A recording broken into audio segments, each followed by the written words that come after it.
এখানে এখানে তোমরা দেখতে পাচ্ছ যে একটি প্রকৃত ভগ্নাংশ এর সঙ্গে গুণ করতে হবে একটি পূর্ণ সংখ্যা। তাহলে এই সমস্যাগুলো বিভিন্নভাবে সমাধান করা যায়। তার মধ্যে একটি হচ্ছে, দেখো যদি পূর্ণ সংখ্যার সঙ্গে এই হরের বিভাজ্যতা থাকে, অর্থাৎ পূর্ণ সংখ্যা দিয়ে হরকে যদি ভাগ করা যায় তাহলে আমরা সেটি ভাগ করব বা কাটাকাটি করব। তাহলে এখানে যেহেতু 2 এবং 4 দুটি জোড় সংখ্যা এবং 2 দিয়ে 4কে ভাগ যায়, তাহলে আমরা 2 দিয়ে 4কে ভাগ করে পেলাম 2। এখন উপরে থাকতেছে 1, নিচে 2, এই 2 এর আগে এটি হচ্ছে এই সমস্যার সমাধান বা উত্তর।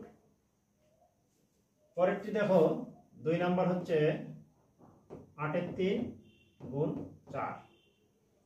এটা অন্য নিয়মে করি। অন্য নিয়মটা হচ্ছে কি, এই যে লব আছে, লবের সঙ্গে পূর্ণ সংখ্যাটি গুণ করে নিচে হচ্ছে আমরা হরটি লিখব।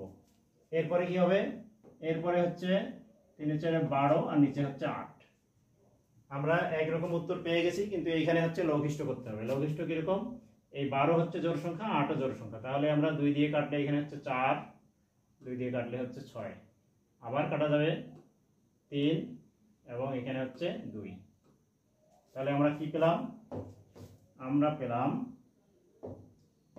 পেলাম 2 এর 3। 2 এর 3 যেহেতু অপকৃত ভগ্নাংশ, তাহলে আমরা এটিকে মিশ্র করব 1 সমস্ত 2 এর 1।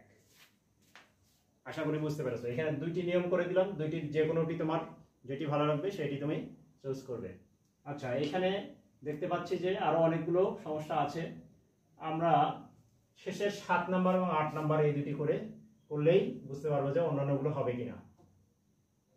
আচ্ছা, 7 নাম্বার এবং 8 নাম্বার এই দুটি আমি সমাধান করে দিই, বাকিগুলো তোমরা নিজেরাই সমাধান করবে। তাহলে 7 নাম্বার হচ্ছে 5 এর 3 গুণ 15। আচ্ছা, এইখানে আমরা কি করব, 3 গুণ 15, অর্থাৎ পূর্ণ সংখ্যাকে লবের সঙ্গে গুণ করব এবং হর ঠিকই থাকবে।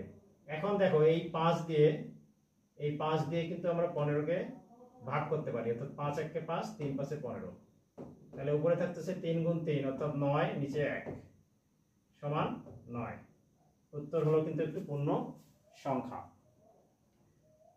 এবার 8 নাম্বার দেখো, 8 নাম্বার হচ্ছে 23 এর 2 গুণ 46। এটাও একইভাবে করি, 2 গুণ 46, নিচে হচ্ছে 23।